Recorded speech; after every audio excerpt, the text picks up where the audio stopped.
I'm Margaret Ryan at the UNFCCC Climate Talks at Barcelona, Spain. I'm speaking now with Michael Zammit-Cutajar. He's chair of the Working Group on Long-Term Cooperative Action. Thank you so much for talking with us today. Pleasure to see you again, Margaret. It's a pleasure to see you. The last time we spoke in Bonn a few months ago, the draft treaty text, which was under your care, had kind of ballooned up to several hundred pages. Where have you gotten that, or is it in better shape now? It's in better shape, but I'm not counting pages. I'm counting the issues that are in the pages. And what's happening now with the approach of the deadline and this growing sense of urgency is that the governments negotiating are much readier to pick those issues out and focus on them. So I haven't made a count, and I won't make a count because I don't like that sort of measurement. Focus on issues is growing. There's a much greater readiness in Barcelona to address those issues. Which issues could you pick out as closest to resolution? What are the ones that are really getting close to resolution? We're on the first day of talks, really. It opened yesterday, but the discussion's only getting underway today. I would say adaptation. Everybody agrees that it's a problem for all countries, that there are countries that are more vulnerable to climate change and that have less capacity to cope. So how one frames a program in support of that vulnerability. Very wide consensus on that. The issue there is financing for that. On technology, there is a fair advance. There are still some tricky issues about intellectual property, but again, the idea that technology is the key to a low emission future that is accepted by all, how one helps that technology to flow, how one encourages cooperative development, so shared development of technology. These are issues being addressed. I think there's a good spirit there. Certain aspects of the mitigation agenda, mitigation being reduction or limitation of emissions, also advancing. There is a recognition of the need to support developing countries to take the right actions towards low emission growth and development. There's an interesting focus on reducing emissions from deforestation and forest degradation, which has a tremendous potential to contribute to the overall reduction of global emissions. Well, which issues, or can you identify any that are really, really far from resolution, that have proved really hard?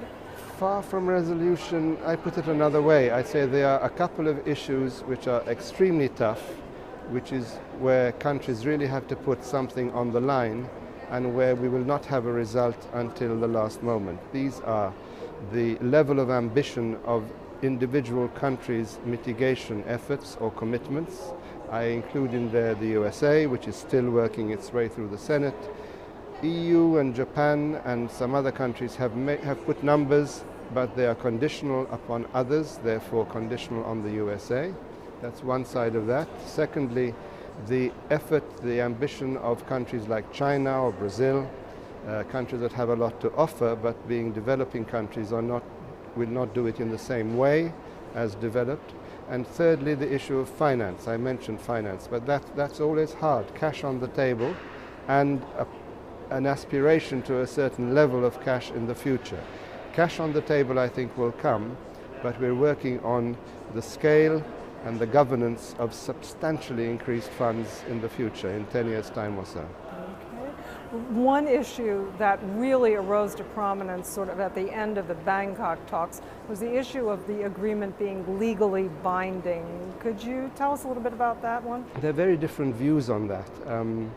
Some countries would like a single legally binding agreement as the outcome of the negotiations, one that would take over from Kyoto and incorporate the elements of Kyoto, but which would have everybody in it. The US will not ratify Kyoto. So there you find the European Union, for example. Other countries are thinking of maintaining the Kyoto Protocol, but building a new legally binding instrument in parallel with it, which would incorporate the US and other countries, developing countries that are not bound by the Kyoto Protocol. So that's a two-track approach. And yet other countries would certainly maintain Kyoto, but not necessarily have a binding outcome on the side of Kyoto, but decisions to move ahead with the implementation the more energetic implementation of what we do have as a binding instrument, which is the convention itself. So you have a range of views.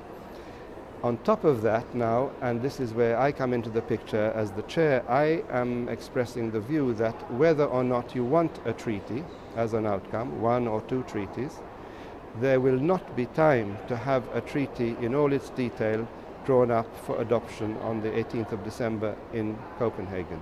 What we can have is the political agreement, very strong political commitment to action in the areas we've mentioned, adaptation, mitigation, finance, technology, capacity building, action which could then be, that commitment, that political commitment, could later be wrapped up in a treaty.